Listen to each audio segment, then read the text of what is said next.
So in this video, we're going to start into Chapter 2. We're going to cover Lesson 2.1 through 2.3. So there's three different sections that will be covered here. And what we'll be talking about is congruent figures and translations and reflections. So a little bit different than Chapter 1, we were talking about equations. Now we're going to be dealing with more geometry aspect and talking about these three main things. So the first thing we'll talk about is congruent figures. That'll be the first key vocabulary word. So if you're watching this from home, taking notes on this, I would pause the video right here because for in-class students, I would give them a second to write this down and then we'd go over it together. So I would pause it, write all this down, draw all the figures, and then push play back so you'll hear me discussing it. So congruent figures are figures that have the same size and same shape. Very important to know what that word congruent means.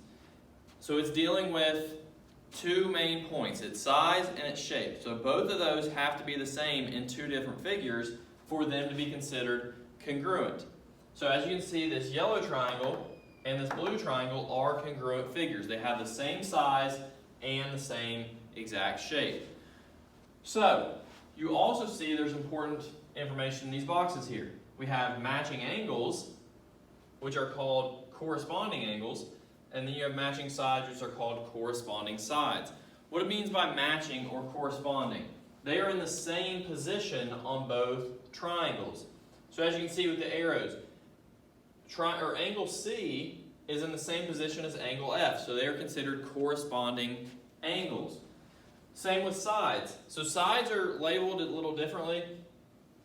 This side would be considered AB, so you just go from one point to the other, so that is side AB.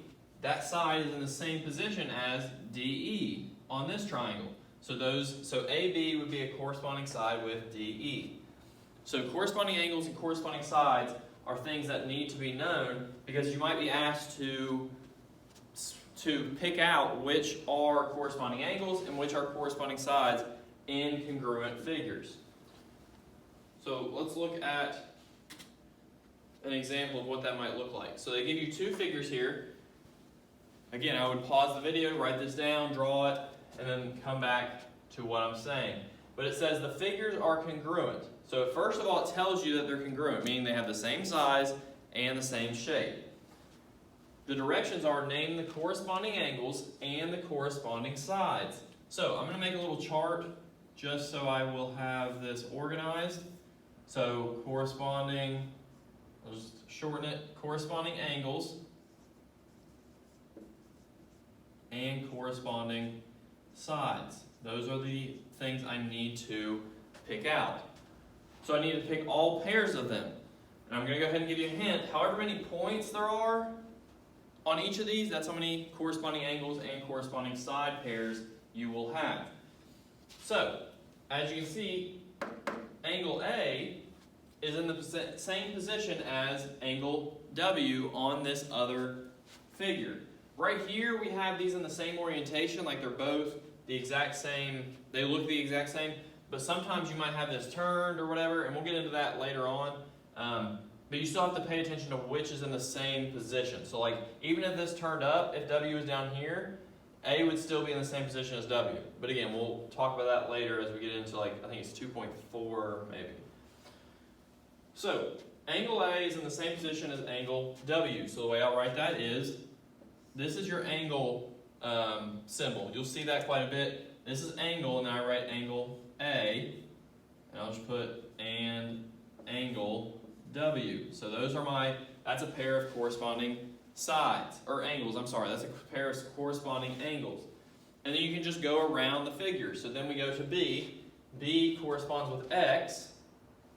So angle B corresponds with angle X. Angle Y and C, so angle C corresponds with angle Y.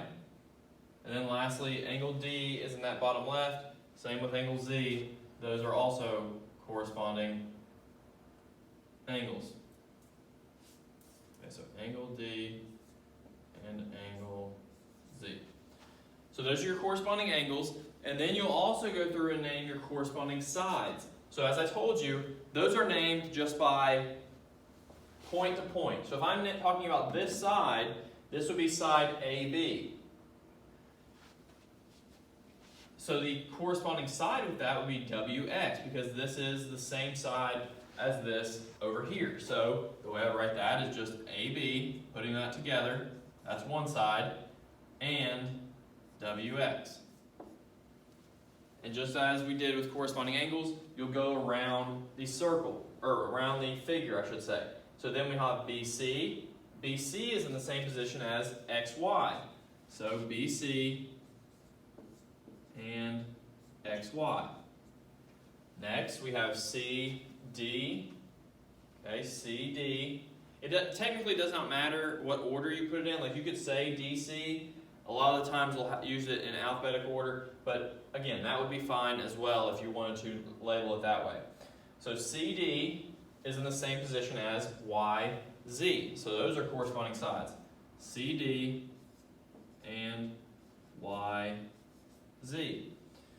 Lastly, we have this left side, which is AD, is in the same position as WZ. So that's my last corresponding side that we're dealing with. So that completes that chart of the corresponding angles and corresponding sides.